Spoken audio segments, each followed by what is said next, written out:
Aunque a veces las circunstancias nos sobrepasen y nos golpeen una y otra vez, todos creemos que de alguna forma esa maldición que nos precede se puede romper.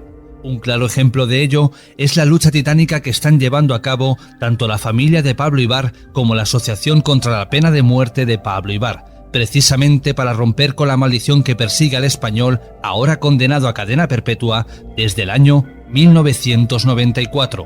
Después de estar preso más de la mitad de su vida y después de que hace un año se dictara un veredicto que nadie comprende, tras un juicio plagado de irregularidades pero lleno de esperanzas, hoy la lucha sigue más viva que nunca. Por ese motivo hemos querido invitar esta noche a Andrés Krakenberger, portavoz de la Asociación contra la Pena de Muerte de Pablo Ibar, para que nos cuente por qué el español fue condenado a la pena capital, por qué ahora está cumpliendo cadena perpetua y cómo serán esos futuros procesos que podrían devolverle la libertad a Pablo Ibar.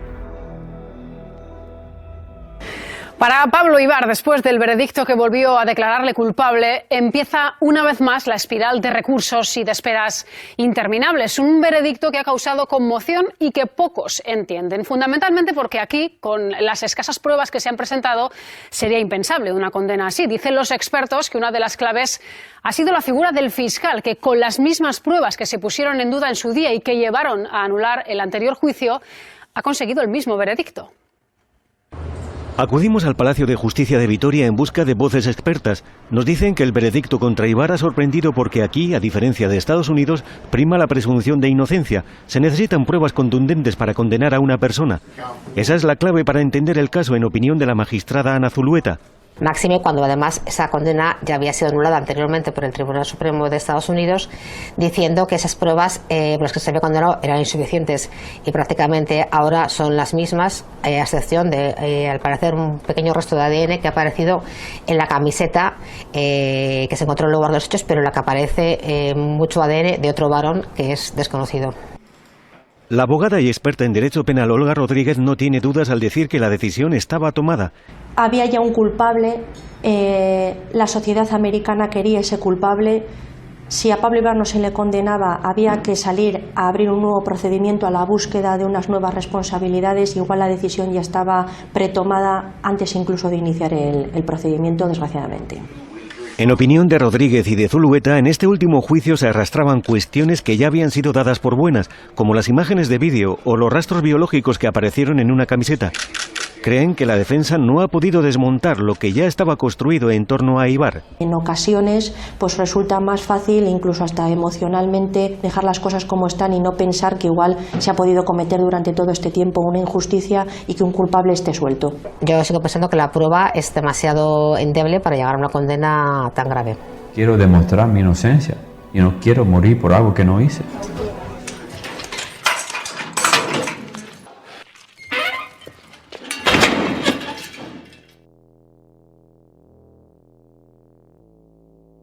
Andrés Krakenberger, ¿cómo estás? Hola, buenas noches. ¿Cómo te encuentras? Bien, bueno, pues no hay otra que seguir luchando y por tanto, bueno, pues nos hemos ido reorganizando por un poquito, pues por no sé cómo decirte, limpieza de procedimiento, ¿no? Pues lo que hemos hecho es, de hecho, cerrar la Asociación contra la Pena de Muerte Pablo Ibar por el sencillo motivo de que Pablo Ibar ya no está condenado a muerte, y hemos abierto la asociación Pablo Ibar Juicio Justo, ¿no? Que va a ser a partir de ahora pues el instrumento con el cual pues vamos a conseguir pues los fondos y los medios necesarios para que Pablo pueda apelar contra ese veredicto que no es absolutamente incomprensible, inaudito, injusto, y apelar no solo contra ese veredicto, sino también, lógicamente, contra esa sentencia. Para ello, pues ahora mismo estamos en una especie de tiempo muerto. Pues hay que explicar que, bueno, pues el 15 de mayo pasado, cuando a Pablo se le condena a la perpetua, pues se abre un plazo de un mes para notificar que va a apelar. Esa notificación se presentó en plazo. Y entonces ahora pues estamos básicamente esperando, en una especie de tiempo muerto, ¿no?, a que el tribunal nos entregue las transcripciones del juicio, que son una herramienta indispensable para poder formular la apelación, porque por mucho que tengas bastante claro, digamos, en qué vas a basar buena parte de tu apelación, siempre de la lectura de las transcripciones pues pueden salir más detalles, ¿no? Y bueno, si os acordáis, fue un juicio que empezó en octubre de 2018, terminó, tuvo el veredicto el 19 de enero del año pasado, de 2019, y la sentencia se dictó el 15 de mayo, ¿no? En total, pues básicamente, digamos, si sumamos día tras día los días de sesión y demás, pues fue algo así como 3 meses de juicio, ¿no? Y estimamos que pueden ser pues del orden de unos 10.000 folios de transcripción del juicio, ¿no? ¿Cuándo nos van a entregar las transcripciones? Pues básicamente cuando estén hechas. Para un juicio de este calibre pues suelen tardar un año, año y pico, con lo cual pues estamos esperando a quienes se nos entreguen. Entonces pues probablemente sea en mayo, junio, por ahí, y a partir de ese momento ya formulará el abogado que designe Pablo la apelación, de forma que ya, digamos, presentarla en tiempo y forma al Tribunal de Apelaciones del Cuarto Distrito de Florida.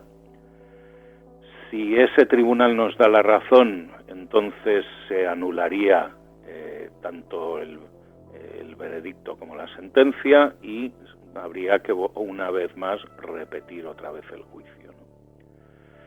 En resumen, pues estamos esperando del orden de unos 3 años, probablemente puede tardar en producirse la decisión por el Tribunal de Apelaciones del Cuarto Distrito de Florida, más luego pues pensemos en un par de años, vista la experiencia reciente, de lo que se tardaría en repetir, en organizar la repetición del juicio, ¿no? Así que en el mejor de los casos estaríamos hablando pues de conseguir un veredicto de no culpabilidad pues en un juicio justo, pues vista las potentes evidencias a favor de Pablo, pues en cosa de unos 5 años en el mejor de los casos, ¿no?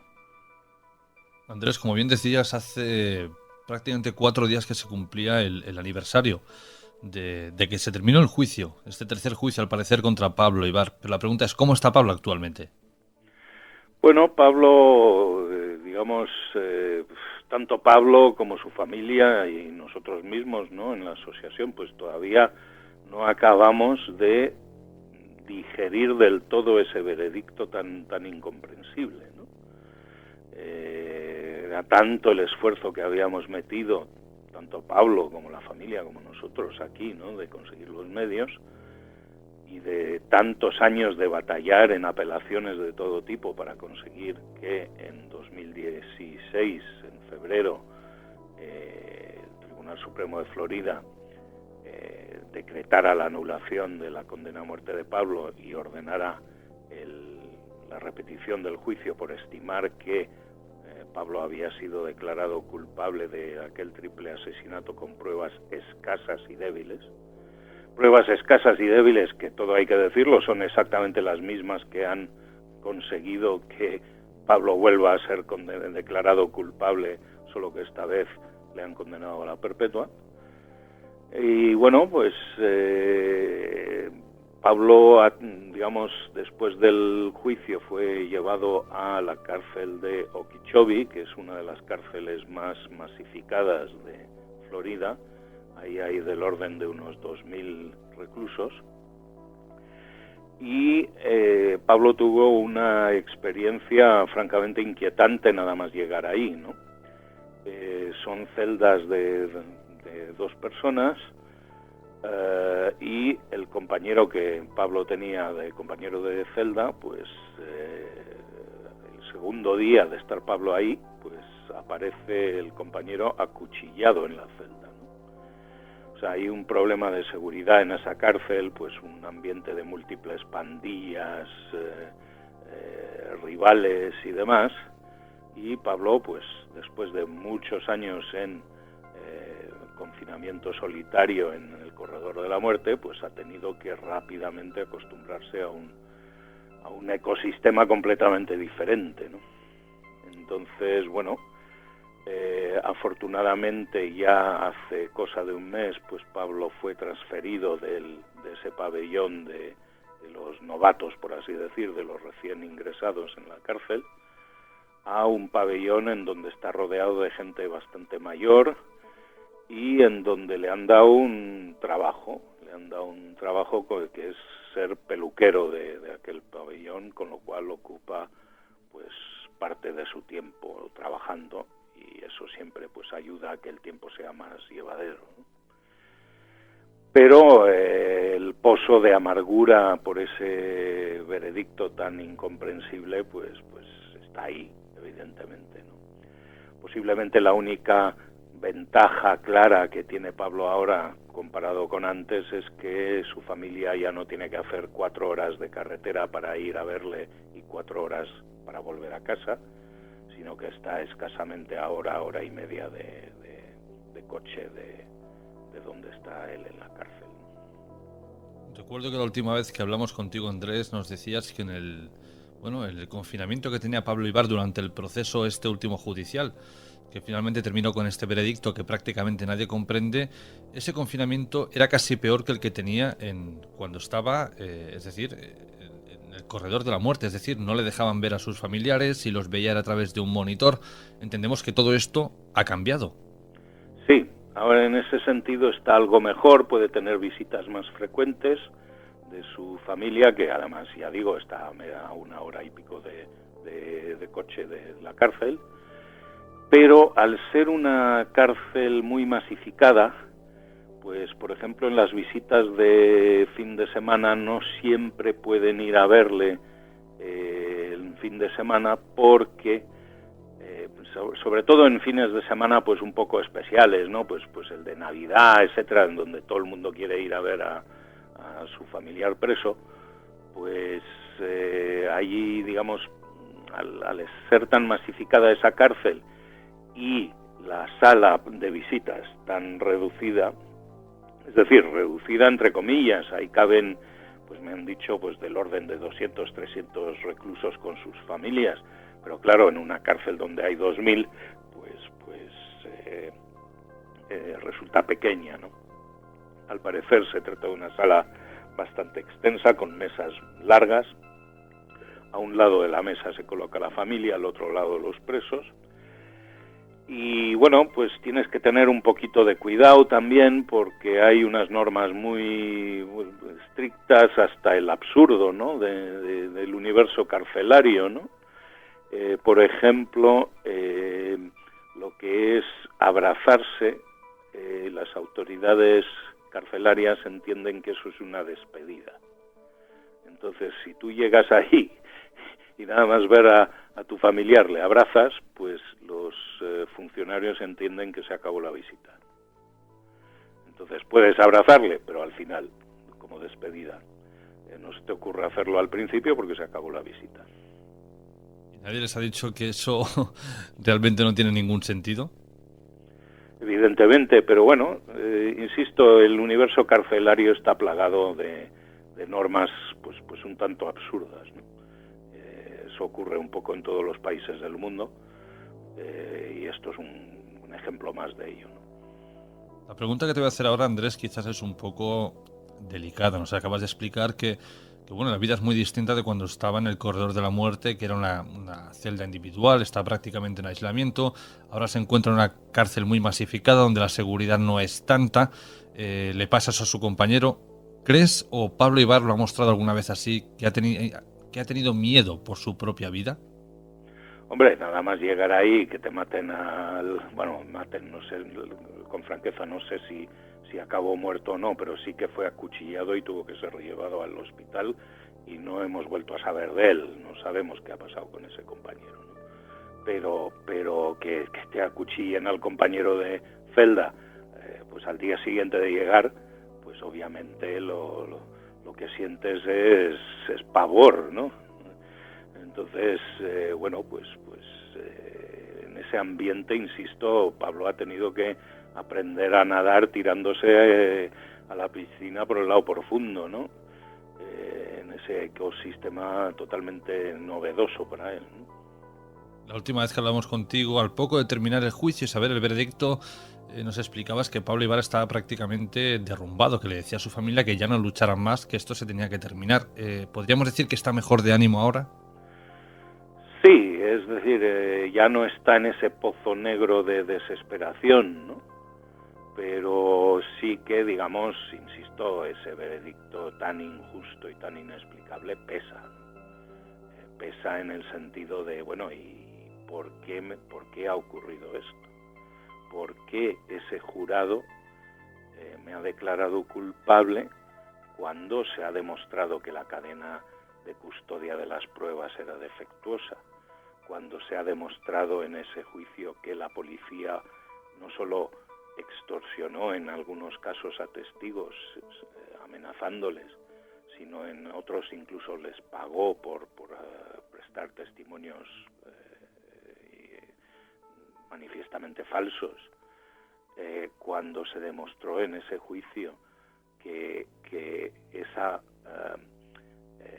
manchita mínima de ADN que aparece en esa camiseta plagada de ADN de 5 personas, las 3 víctimas, y 2 personas de sexo masculino que no son Pablo, bueno, pues aparece una manchita mínima con una coincidencia parcial de ADN de Pablo, y que los expertos mundiales que llevamos de ADN demostraron claramente, oiga, que esta manchita tiene toda la morfología de ser la típica contaminación, de que esa prenda ha tocado otra prenda con sudor de Pablo, por ejemplo, ¿no? Y bueno,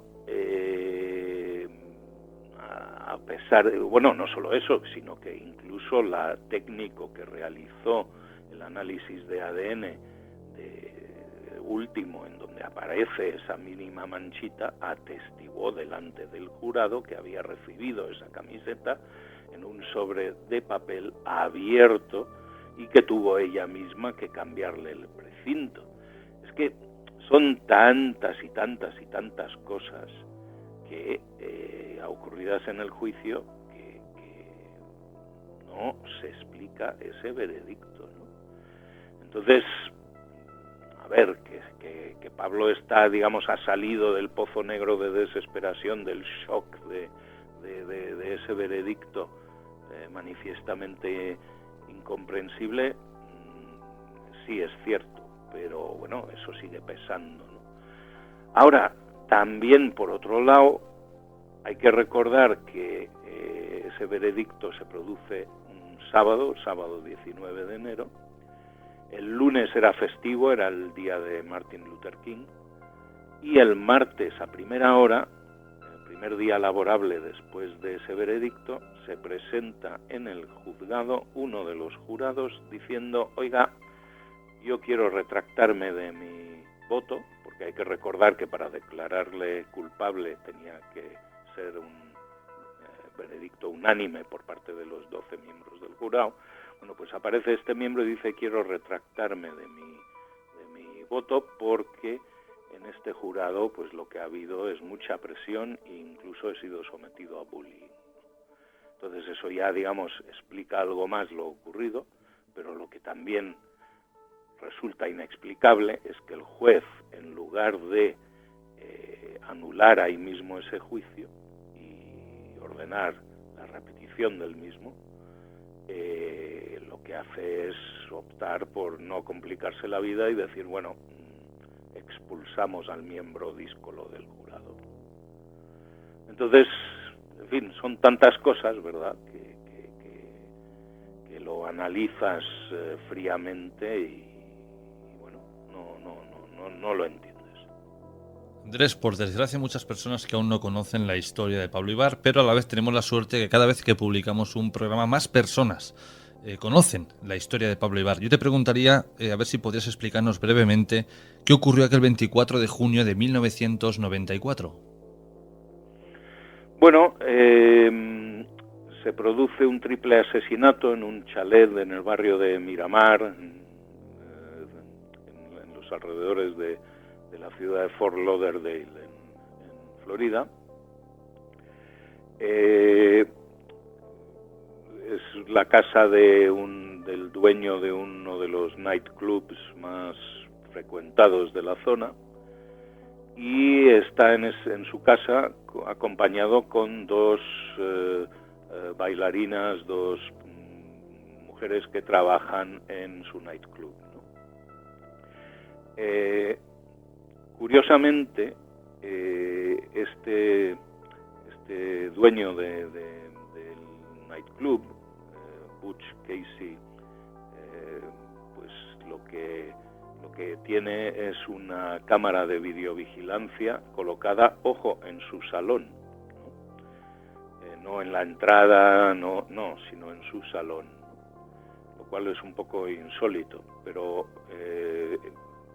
básicamente se debe a que él había colocado esa cámara pues porque había sido gravemente amenazado pues por cuestiones de drogas, de tráfico de drogas en su nightclub y demás, ¿no? Bueno, el caso es que esa cámara que es en blanco y negro, tiene una ínfima calidad de imagen, muy poquita resolución, bueno, pues graba cómo dos individuos entran en la casa, atan a las tres personas, las golpean salvajemente, parece ser como que les están interrogando o algo así, porque no hay sonido tampoco, solo la cámara solo es de imagen, no graba sonido. Parece que les están interrogando y bueno, pues torturando, diría yo, incluso, ¿no?, a golpes. Y luego pues llega un momento en que matan a las tres personas con una pistola y se ponen a revolver todo, ¿no? Al parecer no sabemos si buscaban pues drogas, dinero o qué. El caso es que una de esas personas, de esos agresores, pues los dos agresores entran con unas camisetas colocadas encima de su cabeza, así pues a modo de pasamontañas. Pues uno de ellos, en un momento dado, en una zona oscura de ese salón, que tiene fuertes, insisto, la imagen tiene fuertes contrastes lumínicos, en el fondo hay como una terraza que entra ahí un sol fuerte, ¿no? Pues en la zona oscura uno de ellos se quita esa capucha y se limpia el sudor y se marcha. Entonces de ahí se toma una foto fija, borrosa, ¿que se parece a Pablo? Pues hombre, pues sí, se parece a Pablo, solo faltaría que no se pareciera, ¿no? Pero bueno, lo único que hay es una foto borrosa que se parece a Pablo. En ese revolverlo todo, los agresores dejan multitud de huellas dactilares, ninguna de las cuales coinciden con Pablo. El ADN, como os comentaba, recogido en esa camiseta que ese agresor pues se limpia el sudor y sale de la imagen, esa camiseta la deja tirada en el jardín de ese chalet. Bueno, pues se hacen análisis de ADN y, lo dicho, pues está absolutamente pringada de ADN de 5 personas, de las 3 víctimas y de 2 personas de sexo masculino que no son Pablo, porque no coincide el ADN. Pablo siempre prestó su ADN para análisis, lo hizo en reiteradas ocasiones, porque en Estados Unidos, antes de cada juicio y antes de cada apelación, cuando hay una cuestión relativa a ADN, pues se hace un nuevo análisis de ADN, y Pablo siempre ha prestado su ADN voluntariamente y sin ningún tipo de problema, porque él sabe perfectamente que no estaba ahí. Y además, ¿cómo sabemos que Pablo no estaba ahí? Pues no solo por el hecho de que no coincidan las huellas dactilares y no solo porque no coincida el ADN, sino porque además sabemos a ciencia cierta que estaba pues prácticamente en la otra punta de Miami, en casa de su entonces novia, actual mujer, Tania Ibar, que tuvo un pequeño, como diría yo, un escándalo familiar, ¿no? Pues imaginaros Tania, la familia de Tania, puertorricenses. Tania era menor de edad, los padres se habían ido de turismo a Irlanda y las hermanas de Tania pillan a Tania en su habitación en la cama con Pablo, ¿no? Se monta ahí un escándalo, tal, le echan de ahí, llaman por teléfono a la familia en Irlanda, por eso sabemos perfectamente la hora en que estaban Tania y Pablo allí, pues porque coincide esas llamadas,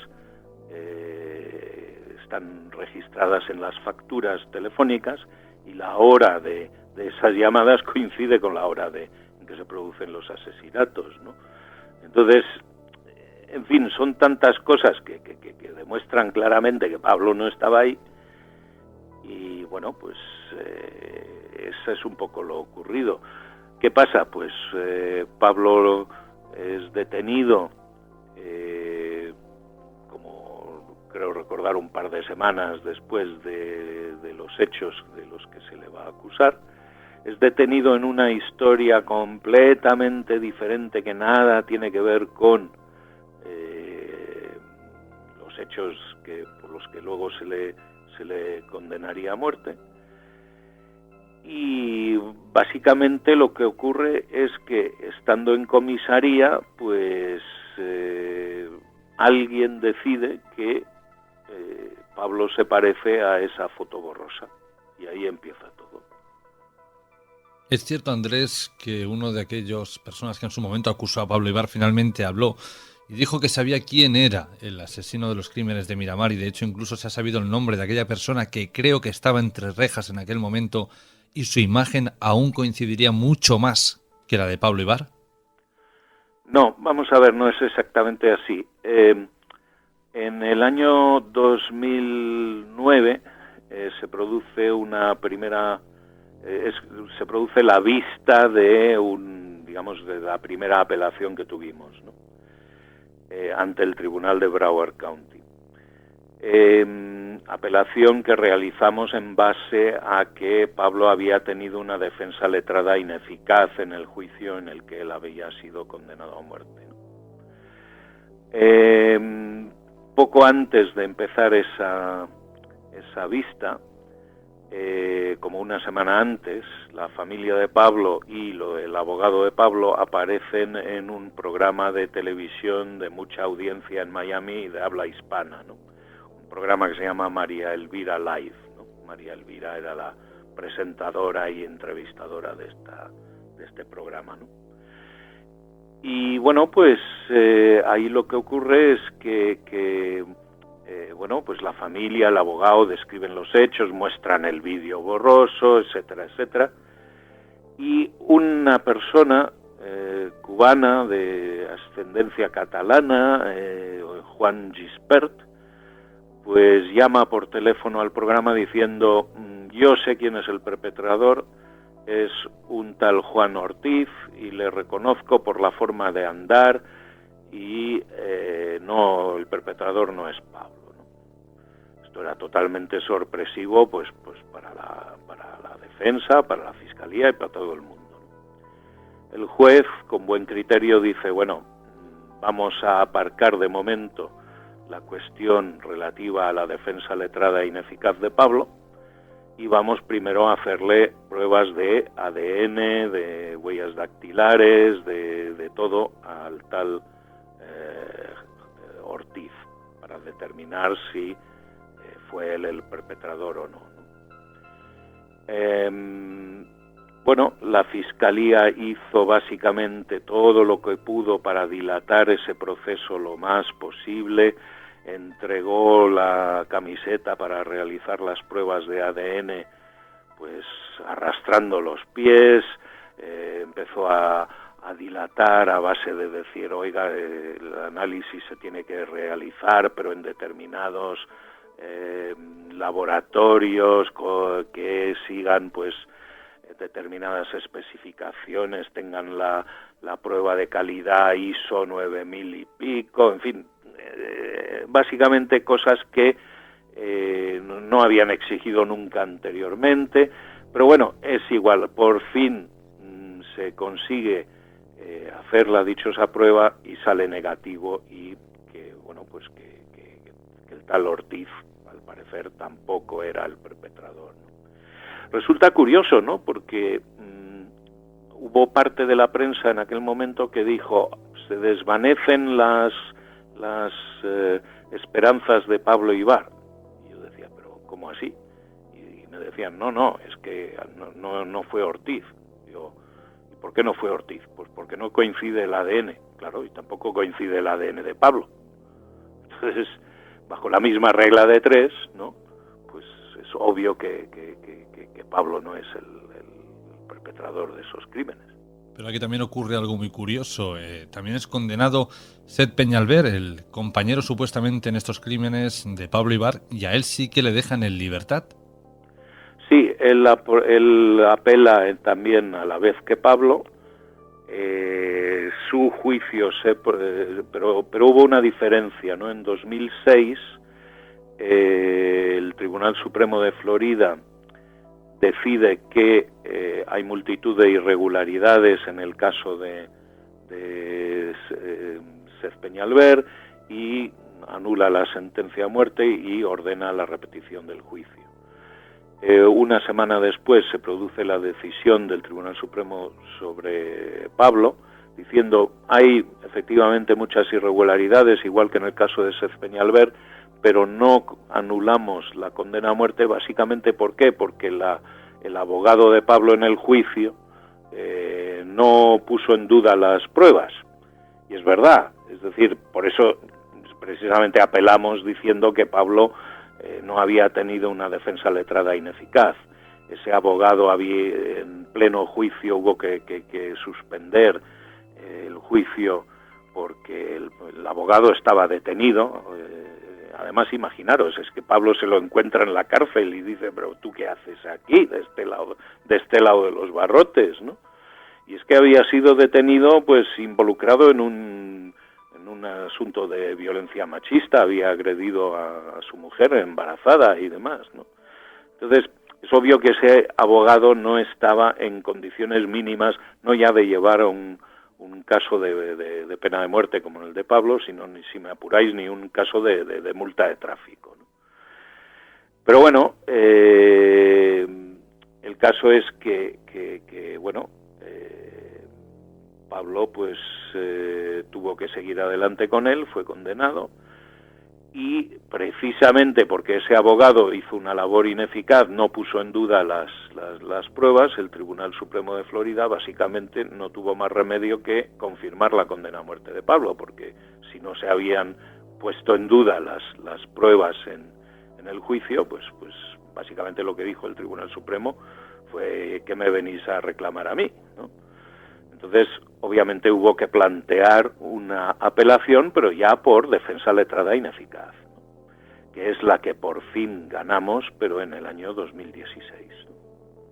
Luego se produce este nuevo proceso judicial en el que hemos dicho está plagado de irregularidades, cosas que no acaban de encajar, que tenían que haber anulado el juicio, incluso dejar libre a Pablo Ibar, pero sin embargo parece que aquí hay una mano negra que actúa para que esto no ocurra. Andrés, podríamos decir, y sé que el proceso, bueno, que como actúa la justicia en Estados Unidos es muy distinto que en España, pero podríamos decir que allí están mirando más por mantener el culo en una silla y no perderlo, que en este caso dejar libre a un inocente. Bueno, vamos a ver, yo creo que hay un problema sobre todo estructural, ¿no? A ver, yo creo que ningún sistema judicial es perfecto, ¿no? El de aquí tampoco es perfecto y es manifiestamente mejorable, ¿no? Lo que pasa en Estados Unidos hay varias diferencias con el sistema de aquí, ¿no? Entonces, aquí, por ejemplo, un jurado popular es, podríamos decir, una especie de asesor del juez, ¿no? Un juez aquí puede no estar de acuerdo con lo que dice el jurado y de hecho ocurre con alguna frecuencia. En Estados Unidos, en cambio, el jurado es soberano, manda por encima del juez, básicamente. El juez sí puede discrepar del jurado, pero la última vez que hizo eso un juez en Estados Unidos fue en 1800 y pico. O sea, es un precedente que prácticamente no se utiliza. ¿Y por qué no se utiliza? Por una razón, porque nosotros aquí, digamos, elegimos a nuestros cargos políticos de determinado nivel para arriba y de ese nivel para abajo tenemos funcionarios, ¿no? Aquí el fiscal es un funcionario, el jefe de policía es un funcionario y el juez es un funcionario. En Estados Unidos el juez, el fiscal y el jefe de policía son electos. Y claro, uno podría pensar, ¿no? Esto igual es hasta bueno, ¿no? Bajar el umbral de la democracia más cerca del pueblo, ¿no? Pero tiene un efecto perverso, sobre todo en las elecciones de fiscales. Porque claro, tú eres elegido fiscal o juez, pues lógicamente luego quieres ser reelegido, ¿no? Y en tus campañas de reelección, ¿qué dices? Pues básicamente yo soy aquí el adalid contra el crimen, he conseguido tantas sentencias duras en el crimen, tantas a perpetuidad, tantas condenas a muerte, vamos, aquí el crimen conmigo no tiene nada que hacer, ¿no? Y claro, ese es un poco cómo funciona el sistema allí, ¿no? Entonces, tiene estos vicios estructurales que propician pues estas situaciones, ¿no? Lo que da muchísima, vamos a decirlo de esta forma coloquial, rabia, es ver cómo cada vez los informativos y medios de comunicación anuncian que una persona ha salido en libertad del corredor de la muerte o, bueno, que estaba en cadena perpetua en Estados Unidos y finalmente se ha demostrado su inocencia. Sin embargo, Pablo Ibar sigue. Exoneraciones es bastante habitual, ¿no? Que aparecen luego pruebas, pues bien de ADN o del tipo que sea, que luego pues exculpan a una persona. E incluso se han dado casos en donde se han comprobado inocencias de personas ya incluso ejecutadas, ¿no?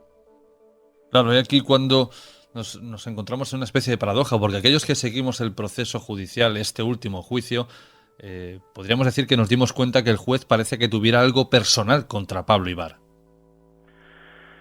Bueno, yo eso realmente no lo puedo afirmar, no lo sé, pero lo que sí sé es que ese mismo juez, apenas un mes y pico después de ser Pablo condenado a cadena perpetua, tiene que comparecer ante el Tribunal Supremo de Florida, el juez, para ser amonestado por el Tribunal Supremo por malas prácticas en otro juicio, que no tiene nada que ver con el de Pablo, pero en el cual pues tomó él decisiones manifiestamente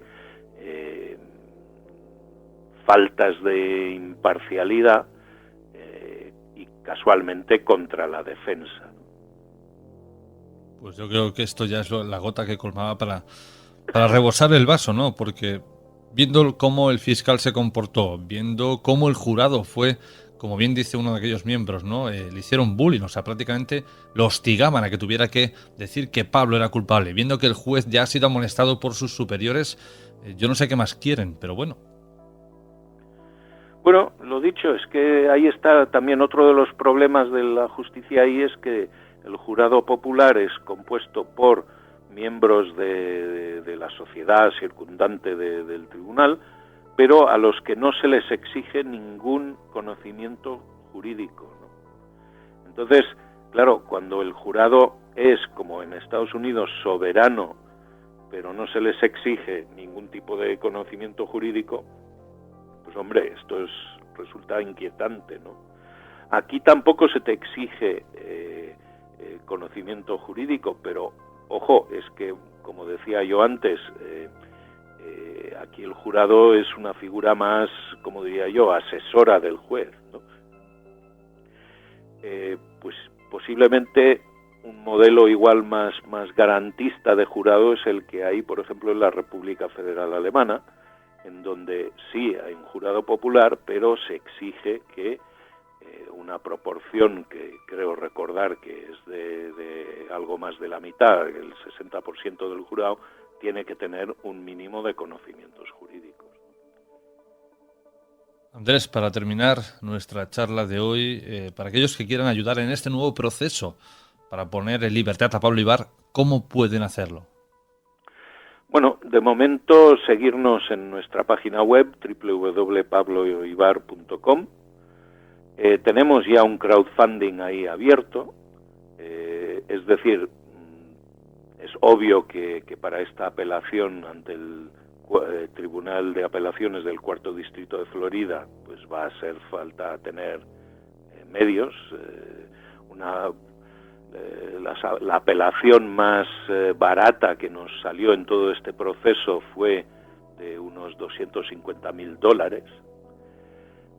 No tenemos todavía presupuesto para esta primera apelación porque, como os comenté, estamos en ese momento de tiempo muerto en donde estamos esperando las transcripciones del juicio y cuando las tengamos, esas transcripciones serán entregadas al abogado que Pablo designe y ahí es cuando tendremos un presupuesto, ¿no?